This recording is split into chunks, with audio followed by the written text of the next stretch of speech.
Morning welcome to V3 news లక్ష్యం సమాజహితం నేను Emilia బులెటిన్ల ముందుగా హెడ్లైన్స్ చూద్దాం.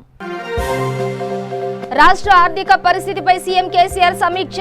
అప్పుల కిస్తీలను విధిగా చెల్లించాలని ప్రభుత్వం నిర్ణయం.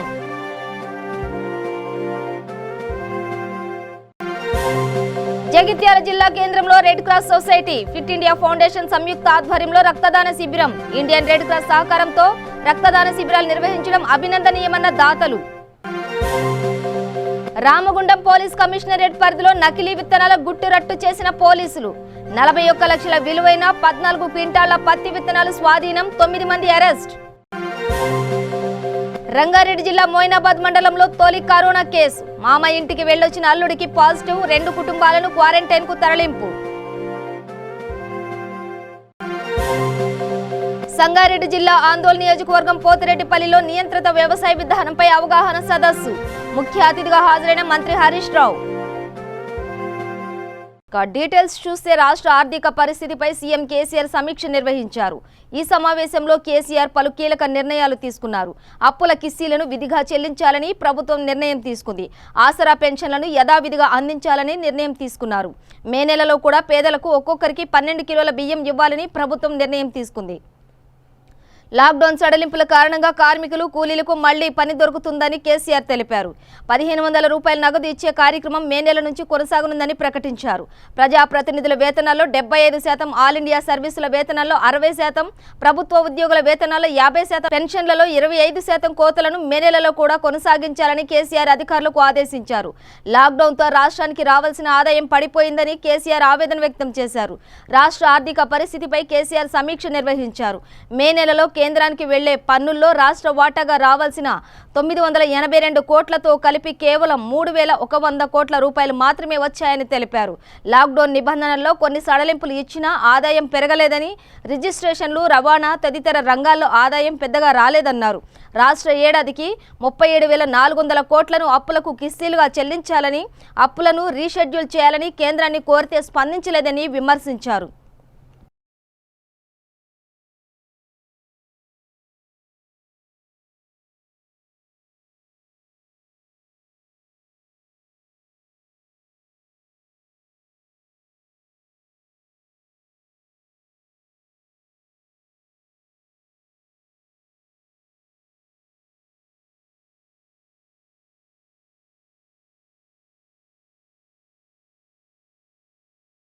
రంగారెడ్డి జిల్లా కడతాల్ మండలం మద్దెలకుంట తండాలో పాలమూరు ఉమ్మడి జిల్లాల ఎమ్మెల్సీ కసిరెడ్డి నారాయణరెడ్డి సుమారు 100 కుటుంబాలకు నిత్యావసర సరుకులు పంపిణీ చేశారు.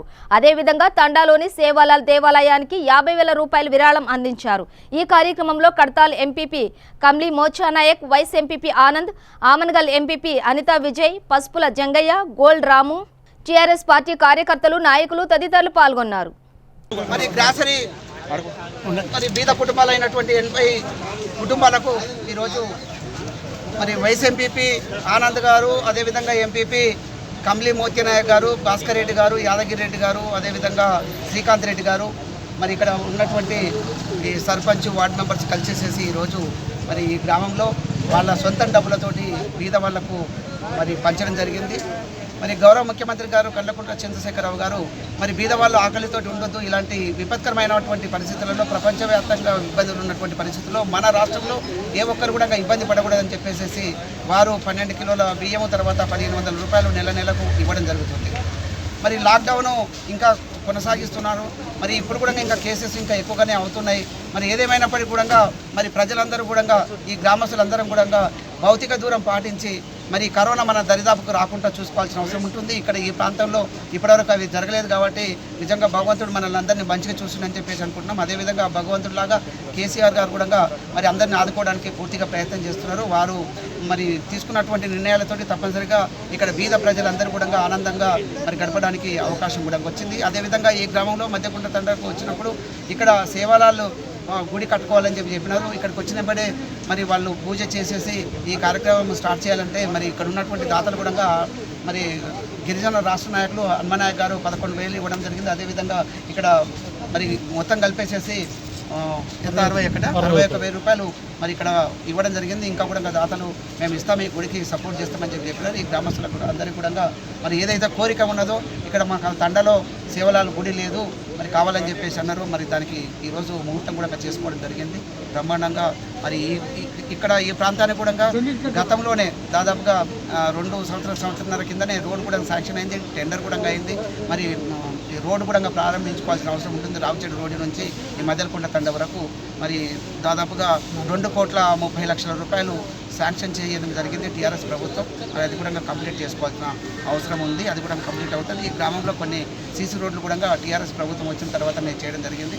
మరి గౌరవ ముఖ్యమంత్రి గారు కేసీఆర్ గారు మరి 2వ విడతగా మరి ఈ గ్రామాలకు అన్నిటికీ కూడా ముఖ్యంగా ఈ తండాలకు మరి మంచి సదుపాయాలు కల్పించాలని చెప్పేసి ఉద్దేశంతో ఉన్నారు. కాబట్టి తప్పనిసరిగా ఈ మద్దెలకుంట తండా తప్పనిసరిగా డెవలప్ అవుతుందని చెప్పేసి మరి ఇక్కడికి వచ్చేసిన వాళ్ళకందరూ కూడా ఈ సందర్భంగా తెలియజేస్తున్నారు.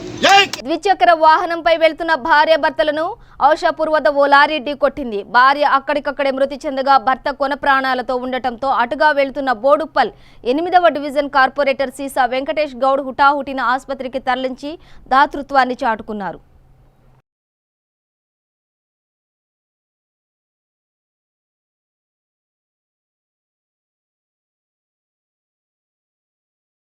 జగిత్యాల జిల్లా కేంద్రంలో రెడ్ క్రాస్ సొసైటీ జిల్లా శాఖ సహకారంతో ఫిట్ ఇండియా ఫౌండేషన్ ఆధ్వర్యంలో రక్తదాన శిబిరం ఏర్పాటు చేశారు. ఈ శిబిరంలో జిల్లా RI, DSP C Pratap, town CA Jayesh Reddy, MEO Narayana, red cross society జిల్లా కార్యదర్శి మంచాల కృష్ణ తదితరులు పాల్గొన్నారు. ఫిట్ ఇండియా ఫౌండేషన్ నిర్వాహకులు ఇండియన్ రెడ్ క్రాస్ సహకారంతో రక్తదాన శిబిరాలు నిర్వహించడం అభినందనీయమన్నారు.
నేపథ్యంలో ప్రతి ఒక్కరికి కూడా సామాజిక బాధ్యతగా ఇండియన్ రెడ్ క్రాస్ సొసైటీ ఆధ్వర్యంలో ఇది చేపట్టినటువంటి రక్తదాన శిబిరం స్ఫూర్తితోటి ఈరోజు ఫిట్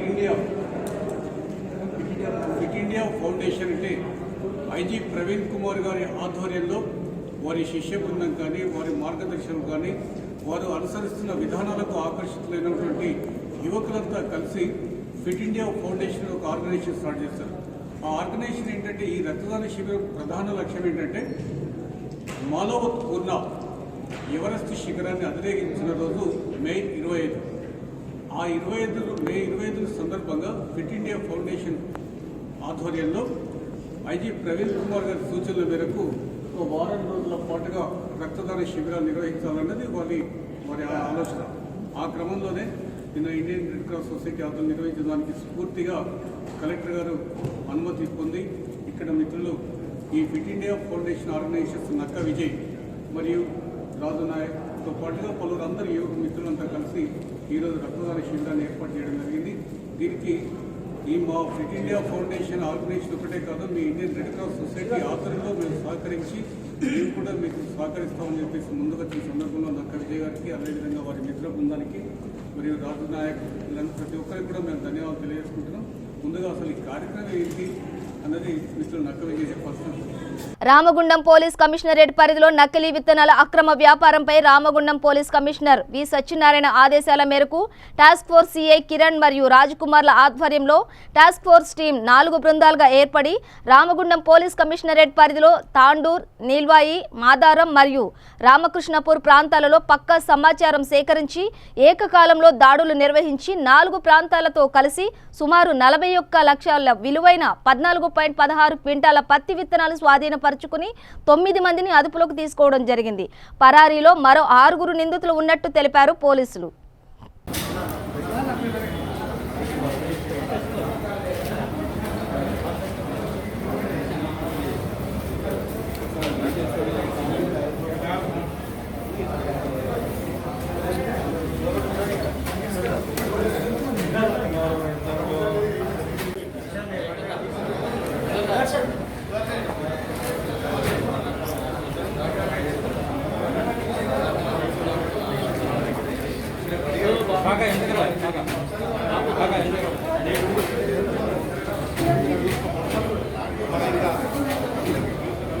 సీను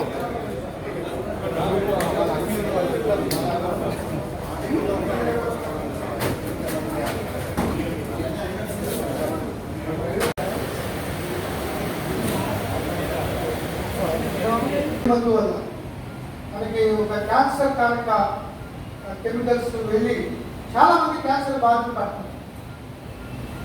ఇదివరకు క్యాన్సర్ పేషెంట్ అంటే ఏదో సినిమాలో 1-2 చూసేవారు.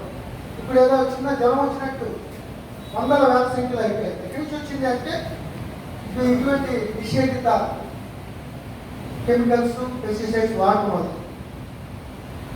ఒక పక్కన భూసారం పోతుంది, ఒక పక్కన మన ప్రజారోగ్యం మీద విపరీతమైన దెబ్బతీస్తుంది. కాబట్టి గవర్నమెంట్ అన్ని ఆలోచించే దీన్ని నిషేధించడం జరిగింది. సో మన వాళ్ళు రైతులు ఏంటంటే తాత్కాలిక ప్రయోజనాలు, మంచి క్రాప్ వస్తుంది. ముఖ్యంగా మన మెట్ట ప్రాంతంలో కలుపు సమస్య చాలా ఎక్కువ. సో కలుపుని కొట్టినప్పుడు మళ్ళీ ఆ పత్తి మొక్కలకి ఏం కావాలి. ఇప్పుడు హెర్బిసైడ్ అంటే మొక్కలు ఏదైనా చచ్చిపోతుంది. వీడిసైడ్ అంటే వీడ్స్ అంటే మనకి కొన్ని వీడ్స్ ఉంటే కొన్ని గడ్డి జాతులు ఉంటాయి. సో పత్తి కూడా చచ్చిపోతుంది. దాన్ని దృష్టిలో పెట్టుకుని ఈ BT3 HT వెరైటీని చేశారు. దీంట్లో మాత్రం మిగతా గడ్డంలో చచ్చిపోతే ఈ వెరైటీ మాత్రం పత్తి మొక్క సాగు. సో క్రాప్ బాగా వస్తుంది. ఈ కలుపు నివారణ కోసం చాలా వ్యయ ప్రయాసాలు చేసి ఆ కలుపు వీలైన 4-5 సార్లు విపరీతమైన ల్యాబొరేటరీస్ ఎక్కువ అయిపోయి ఆ కలుపు తీసే యంత్రాలు ఏమి లేవు, ప్లవింగ్ తప్ప దొంగ. సో దాన్ని దృష్టిలో పెట్టుకుని రైతులు విపరీతమైన ఆకర్షితులు. దీర్ఘకాలంగా మనకు జరిగే అపాయాల కన్నా స్వల్ప కాల ప్రయోజనాలే చాలా ఇంపార్టెంట్. కాబట్టి వాళ్ళు చెప్పే మాటలు అన్నీ వాళ్ళు ప్రలోభాలకి దొరికి ఈ విధమైన పత్రికలు వాడు. దీంట్లో కొన్ని స్కూరియస్ కూడా ఉన్నాయి నకిలీ. అవేమంటే విపరీతమైన పంట బాగా రేపుగా పెరుగుతుంది, కానీ పత్తి కాయలు అవి రాదు, ప్రొడక్షన్ లేదు, పత్తి రాదు, చెట్లు విపరీతంగా పెరుగుతాయి. రేపుగా అబ్బాయికి ఏమి విపరీతమైన కాంతి వచ్చేసింది అనుకుంటారు. ఆ ఫ్లవరింగ్, ఆ పాట్స్ అవన్నీ ఉండదు. సో అది చాలా డేంజర్, చాలా ఆత్మహత్యలకి గురైపోయింది. ఎందుకు దృష్టిలో పెట్టుకుని సీఎం గారు, గవర్నమెంట్, వ్యవసాయ అధికారులు, స్టేట్ లెవెల్ టాస్క్ ఫోర్స్, అట్లాగే జిల్లా లెవెల్ టాస్క్ ఫోర్స్ పెట్టడం జరిగింది. ఈ 5 స్టేట్ లెవెల్ కమిటీస్లో మన మంచిర్యాల జిల్లా ఉంది, ఆసిఫాబాద్, మహబూబ్ నగర్, గద్వాల్, ఎల్జీపురం ఉన్నాయి. కర్నూలులో నంద్యాల, ఎమ్మిగనూరు, గోరిగంట, ప్రకాశంలో ఈ యొక్క సబ్ డీలర్స్ తీసుకుని ఈ ప్రొడక్షన్ చేసి మనకి ఏదైతే అలౌ చేసిన కవర్స్లో వీటిని పెట్టి బస్తాలు నౌకా ట్రాన్స్పోర్ట్లో ఇప్పుడు COVID-19 కొన్ని నిత్యావసర రంగారెడ్డి జిల్లా మోయినాబాద్ మండలంలో తొలి కరోనా కేసు నమోదైంది. మోయినాబాద్కు చెందిన మహమ్మద్ హుస్సేన్ ముషీరాబాద్లోని తన మామ ఇంటికి వెళ్లి అతనికి ఆరోగ్యం బాగలేకపోవడంతో ఆసుపత్రిలో చికిత్స చేయించి వచ్చాడు. తన మామతో పాటు ముగ్గురికి కరోనా ఉందని తేలడంతో మహమ్మద్ హుస్సేన్కు కూడా ఉందనే ఉద్దేశంతో ముషీరాబాద్ పోలీసులు ఫోన్ చేసి మోయినాబాద్ పోలీసులకు సమాచారం అందించారు. మోయినాబాద్ పోలీసులు మహమ్మద్ హుస్సేన్ను హోమ్ క్వారంటైన్ చేశారు. 2-3 రోజుల తర్వాత కరోనా లక్షణాలు కనిపించడంతో చికిత్స నిమిత్తం ఆసుపత్రికి తరలించారు. మహమ్మద్ హుస్సేన్కు పాజిటివ్గా నిర్ధారణ కావడంతో ఆ కుటుంబంలోని 4గురిని హైదరాబాద్ కింగ్ కోటి హాస్పిటల్కి తరలించగా మోయినాబాద్లోని సహారా కాలనీని కంటైన్మెంట్ జోన్గా ప్రకటించారు.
మొయినాబాద్ వాస్తుడైనటువంటి వ్యాపారవేత్త ముషీరాబాద్ నుంచి ఇక్కడికి వచ్చారు. 20వ తారీఖు రోజు మొయినాబాద్ ప్రాథమిక ఆరోగ్య కేంద్రం వైద్యురాలు డాక్టర్ రోహిణి గారు సస్పెక్ట్ చేసి హాస్పిటల్ పంపిస్తే అక్కడ ఆయనకు పాజిటివ్ అని తేలినెమ్మటే మొత్తం మా వైద్య బృందం అంతా కూడా గ్రామ పంచాయతీతో మరి ఎంఆర్ఓ ఎండిఓ పోలీసు వారితో కలిసి దీన్ని కంటైన్మెంట్ చేశారు.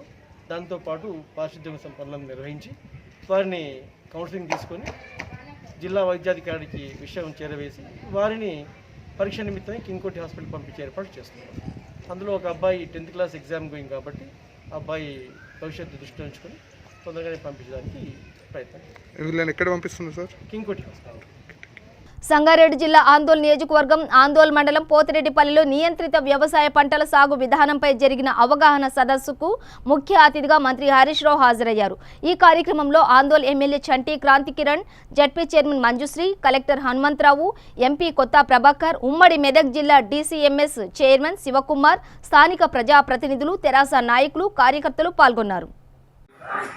840 ఎకరాల పత్తి వేస్తాం ఈ వానకాలం అంటున్నది. పోయినసారి కంటే పత్తి ఈసారి ఎక్కువ వేసేటట్టున్నారు. నీళ్లు లేవు కదా, కాలం ఎట్లుంటుందో ఏమో అని కొంచెం పత్తి వైపు ఎక్కువ మొగ్గు చూపుతుందరట. మీరు పోయినసారి 648 ఉంటే ఈసారి 840 ఎకరాల్లో పత్తి వేస్తామంటున్నారు. మా ఏఓ గారు నువ్వేనమ్మా, వీళ్ళిద్దరికి ఏం చెప్పినామంటే మంచి విత్తనం వేయాలి. పత్తి కల్తీ విత్తనం ఇస్తే అమ్మినోడు జైలుకి పోతాడు, ఏఈఓ అమ్మ నౌకరు పోతుంది. మంచి క్వాలిటీ విత్తనం రైతు కోరుకున్న ప్యాకెట్ దొరకాలి తప్ప డూప్లికేట్ ప్యాకెట్ దొరికినా పత్తి సరిగా పండకపోయినా ఆ కంపెనీ నుండి మాత్రం జైలుకి పంపిస్తామని చెప్పినాం. మంచి విత్తనం ఏమన్నాం. మీరు కూడా వినాలి, మా యశస్విని కూడా బాగా ఆలోచించాలమ్మా. మన రామ్దాస్ అని ఏఈఓ మన చెప్పిన నారాయణఖేడ్ టెలికాన్ఫరెన్స్లో చెప్పిన మీకు నేను నారాయణఖేడ్ మండలం పంచగామ గ్రామం రామ్దాస్ అనే ఒక ఏఈఓ అక్కడ ఒక రైతు రహీం పాషాకు పత్తి విత్తనాలు పెట్టించాడు. మా పత్తి పెట్టుకునే రైతులు మంచిగా వినాలి. దగ్గరనే నారాయణఖేడ్ పంచగామ పోయేస్తే పోయినాడు ఒక పూట. ఆ రహీం పాషా 9 ఎకరాల పత్తి పెట్టిండు. మనం పత్తి పెడితే 20,000 వస్తుంది ఎకరాల ఖర్చు. మనకు బాగా ఖర్చు ఎక్కువ పెడుతున్నాం మనం. అక్కడ ఏఈఓ రామ్దాసు ఆ రైతు రహీం పాషా ఎకరాన 9,000 పెట్టుబడితోనే పత్తి పెట్టిండు. అనవసరమైన ఖర్చు లేకుండా ఖర్చును తగ్గిస్తూ రైతులను మోటివేట్ చేస్తూ 9,000 పెట్టుబడితోని రహీం పాషా మంచి పత్తి పెట్టించింది అక్కడ. మరి ఆ రైతుకు ఎంత మిగిలినాయి తెలుసా? ఖర్చులు పోగా 14 క్వింటాల పత్తి వచ్చింది ఎకరానికి. 14 క్వింటాల పత్తి వచ్చి అన్ని ఖర్చులు వంగ 70,000 మిగిలినాయట. 9 ఎకరాల మీద 6 లక్షల రూపాయలు ఖర్చులు వంగ నాకు సిలక్ మిగిలినాయని రహీం పాషా చెప్పిండు. తప్పకుండా చేస్తాం మీకోసం. పని జరుగుతూ ఉంది, తొందరలోనే ఆ పని కూడా చేసుకుంటాం మనం. ఇక అది అయిపోతే మనం ఎదురు చూసే పరిస్థితి లేకుండా మా రైతులు మంచి పంటలు పండిస్తారు. మరి వాళ్ళ మీ ఏఈఓ అమ్మాయి పేరు చెప్పింది, యశస్విని ఏం చెప్పింది, మా రైతులందరితో మేము మాట్లాడుకున్నాం, మా ఊర్లో ఈ వానకాలం 305 ఎకరాలు వరి వేస్తాము అని చెప్పింది. ఇందులో 150 ఎకరాలు సన్నోట్లు వేస్తాం, 150 దొడ్డు రకం వేసుకుంటాం అన్నారు. సరే, దొడ్డు రకం అంటే మీకు అలవాటే ఉంది, మీరు వేసుకుంటారు. మరి సన్న రకంలో ఏం వేసుకుంటారు అంటే జై శ్రీరామ్, చింటూ అని 2-3 పేర్లు చెప్పింది అమ్మ. నేను మా రైతుల్ని కోరేది ఒక్కటే, సన్న రకం వేయాలంటే మంచి 2-3 వెరైటీలు ఉన్నాయి. తెలంగాణ సోనా అని మన తెలంగాణ ప్రభుత్వం కనిపెట్టింది. దీనివల్ల 4 లాభాలు ఉన్నాయి తెలంగాణ సోనాతో. ఒకటి, షుగర్ బీమార్ వచ్చిన వాళ్ళు కూడా తినచ్చు ఈ బియ్యం. షుగర్ బీమార్ వస్తే ఏం చేస్తుండ్రు, ఒక పూట అన్నం ఒక పూట రొట్టె అని చెప్తుండ్రు. కానీ తెలంగాణ సోనా గొప్పతనం ఏంటంటే ఇది షుగర్ ఉన్న వాళ్ళు కూడా తినచ్చు. మరి మీకు ఇంకా బాగా మా కలెక్టర్ గారు కూడా తెలియాలి, ఆయన కూడా వచ్చినా అదే షుగర్ మీకు చీడపీడ బాధలు వస్తాయి. అందువల్ల యూరియా మోతాదుకు మించి వేయకూడదు. జనరల్గా మనం ఎట్లా వేస్తామో, పంట వేయకముందు దుక్కు ఒక డిఏపి సంచి, ఒక ½ కిలో, ఒక ½ బ్యాగ్ పొటాష్ వేసుకుంటాం.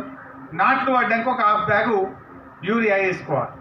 నాట్లు వేసినాక సగం బస్తా, 15 రోజులకు సగం బస్తా, మళ్ళీ ఒక 15 రోజులకు ఒక సగం బస్తా, మొత్తం కలిసి సంచిన్నర కంటే ఎక్కువ యూరియా వేయకూడదు. ఇంకా ఎవరైనా బుద్ధిమంతులు ఉంటే మీరు జీలుగు కానీ జనుము కానీ ఈ సేంద్రియ పచ్చి రొట్టె విత్తనాలు వేసుకుంటే సగం నర కాదు, ఒక బస్తానే సరిపోతుంది యూరియా, ఇంకా ఎక్కువ మీకు లాభం జరుగుతుంది. సో అనవసరంగా పెట్టుబడి ఎక్కువ పెట్టద్దు. అయితే ఈ సన్న రకం వడ్లలో కూడా మీకు మంచి ధర కూడా వస్తుంది. తెలంగాణ సోనా 2100-2200 రూపాయల క్వింటాల్ పోతుంది బయట. డిమాండ్ మీద కొనుక్కుంటా ఉన్నారు. తెలివి కల్లోళ్ళు అయితే వడ్లు బియ్యం పట్టించి మంచిగా సంచులలో ప్యాక్ చేసి అమ్మితే ఇంకా ఎక్కువ లాభం కూడా రైతులకు జరుగుతూ ఉంది. యాదాద్రి భువనగిరి జిల్లా భువనగిరి పట్టణంలో గల కలెక్టర్ కార్యాలయంలో వ్యవసాయ శాఖ నియంత్రణ వ్యవసాయ విధానం సంసిద్ధతపై సమీక్షా సమావేశం నిర్వహించడం జరిగింది. ఈ కార్యక్రమానికి ముఖ్య అతిథులుగా మంత్రి జగదీశ్వర్ రెడ్డి, ఎంపీ బడుగు లింగయ్య యాదవ్, మన ఎమ్మెల్యే ఫైళ్ల శేఖర్ రెడ్డి, ఉమ్మడి నల్గొండ జిల్లా DCCB chairman Gongidi Mahendra Reddy, ZP chairperson Elimineti Sandeep Reddy, MLA Gadari Kishore, జిల్లా రైతు సమన్వయ కమిటీ అధ్యక్షులు కొలుపులు అమరేందర్, కలెక్టర్ అనితా రామచంద్రన్ మరియు ప్రభుత్వ ఉన్నత అధికారులు పాల్గొన్నారు. అవి కేవలం ఒక డిమాండ్ చేసే మేరకు ప్రయత్నం చేసినాయి, రైతు ఉద్యమాల్ని నిర్మాణం చేసినాయి. కానీ ప్రభుత్వమే ఒక ఉద్యమంలాగా తీసుకొని రైతాంగాన్ని ఐక్యం చేసి సంఘటితం చేసి సమాజ అవసరాలకు తగ్గట్టుగా ప్రయత్నం చేసి రైతాంగానికి లాభం చేకూర్చే ప్రయత్నం మరి మొదటిసారిగా తెలంగాణ రాష్ట్ర ప్రభుత్వం నుంచి ప్రారంభమైంది. మరి వాళ్ళ దాంట్లో భాగంగా మనం భువనగిరి యాదాద్రి జిల్లాలో ఈరోజు ఈ జిల్లాకు సంబంధించి ఇక్కడ ఏమేమి పంట ఉత్పత్తులు వస్తూ ఉన్నాయి, వీటిలో ఏమైనా మార్పులు చేర్పులు చేయాల్సిన అవసరం ఉందనే విషయం పైన కొంచెం చర్చ చేయడం జరిగింది. అయితే వాస్తవానికి ఇప్పుడు పెద్దగా మార్పులు ఏం లేవు. ఇప్పుడు రాష్ట్ర ప్రభుత్వం ఏదైతే అనుకుంటుందో రాష్ట్ర ప్రభుత్వ లక్ష్యాలకు అనుకూలంగానే ఇక్కడ ఈ జిల్లాలో పంటలు వస్తూ ఉన్నాయి. గతంలో కూడా ఇక్కడ దాదాపుగా గత సంవత్సరం 130,000 ఎకరాలు ప్యాడీ వచ్చింది, 174,000 ఎకరాలు కాటన్ వచ్చింది. ఇది ఇతర చిన్న చిన్నవన్నీ కూడా గ్రీన్ గ్రామ్ కావచ్చు, రెడ్ గ్రామ్ కావచ్చు, బ్లాక్ గ్రామ్ కావచ్చు, ఇతర ఇతర పంటలన్నీ కూడా కలిపి దాదాపు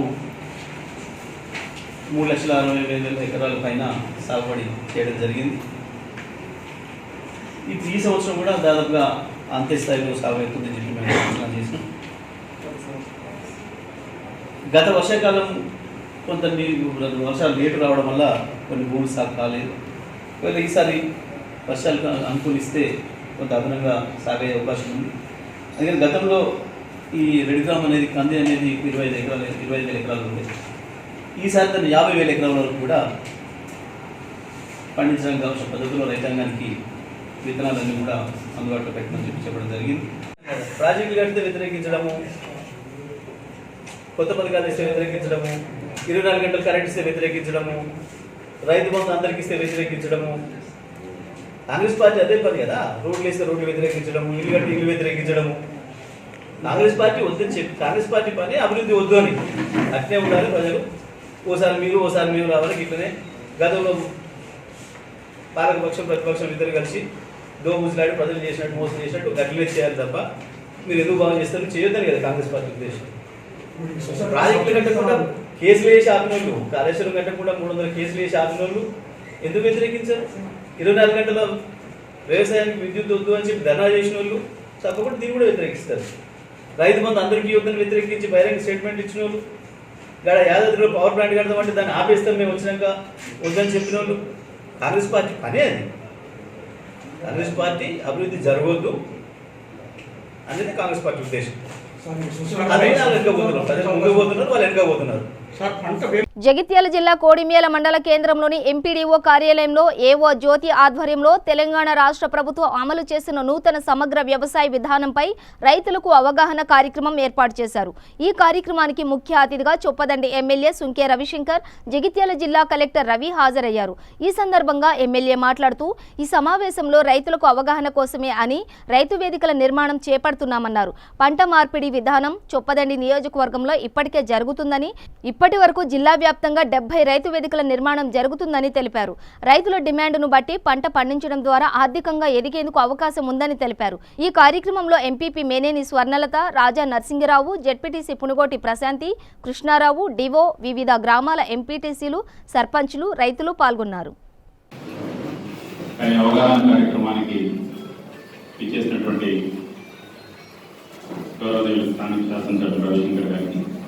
అలానే కొడిమేల మండల ఎంపీపీ గారికి, జెడ్పీటీసీ గారికి, అగ్రికల్చర్ మార్కెట్ కమిటీ చైర్మన్ గారు, స్థానిక సర్పంచ్ గారు, రైతు బంధు మండల కోఆర్డినేటర్, ఈఎస్సిఎస్ చైర్మన్ గారు, ఇతర గౌరవ ప్రజాప్రతినిధులు, అధికారులు, పాత్రికేయ మిత్రులు, ఈ యొక్క కార్యక్రమానికి ఇచ్చేసినటువంటి రైతు సోదరులందరికీ ముందుగా పేరు పేరున నమస్కారం.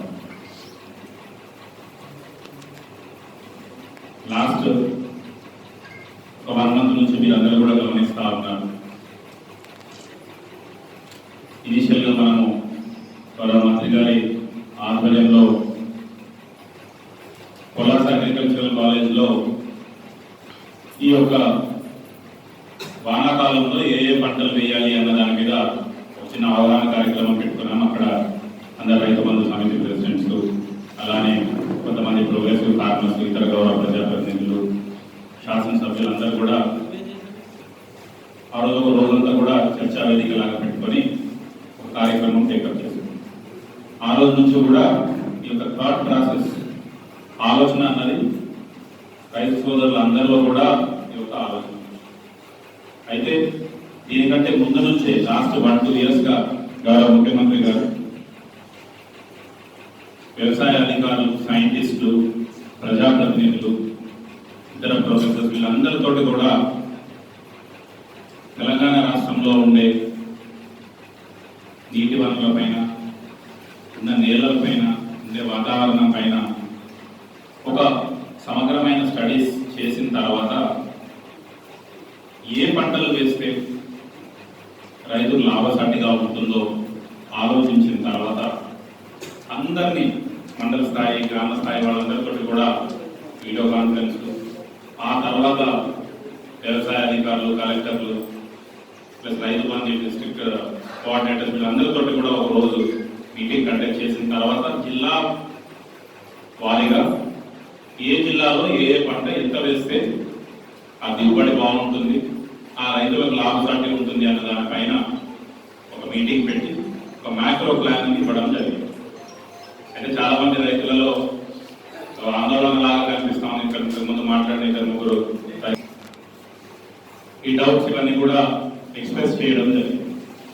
మన జిల్లాకు వచ్చి చూస్తే మన జిల్లాలో లాస్ట్ ఇయర్ వానాకాలంలో వరి సాగు 2,31,000 ఎకరాల్లో వరి సాగు చేశారు. బులెటిన్ ముగించే ముందు హెడ్లైన్స్ మరోసారి. రాష్ట్ర ఆర్థిక పరిస్థితిపై సీఎం కేసీఆర్ సమీక్ష. అప్పుల కిస్తీలను విధిగా చెల్లించాలని ప్రభుత్వం నిర్ణయం.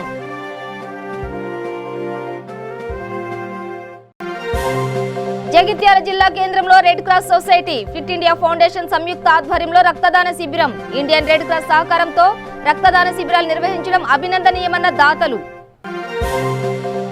రామగుండం పోలీస్ కమిషనరేట్ పరిధిలో నకిలీ విత్తనాల గుట్టు రట్టు చేసిన పోలీసులు. 41 లక్షల విలువైన 14 క్వింటాళ్ల పత్తి విత్తనాలు స్వాధీనం. 9 మంది అరెస్ట్. రంగారెడ్డి జిల్లా మోయినాబాద్ మండలంలో తొలి కరోనా కేసు. మామ ఇంటికి వెళ్లొచ్చిన అల్లుడికి పాజిటివ్. 2 కుటుంబాలను క్వారంటైన్ కు తరలింపు. సంగారెడ్డి జిల్లా ఆందోళన నియోజకవర్గం పోతిరెడ్డిపల్లిలో నియంత్రిత వ్యవసాయ విధానంపై అవగాహన సదస్సు. ముఖ్య అతిథిగా హాజరైన మంత్రి హరీష్ రావు. ఇవి బులెటిన్ విశేషాలు. మరింత సమాచారం కోసం చూస్తూనే ఉండండి V3 న్యూస్. లక్ష్యం సమాజ హితం.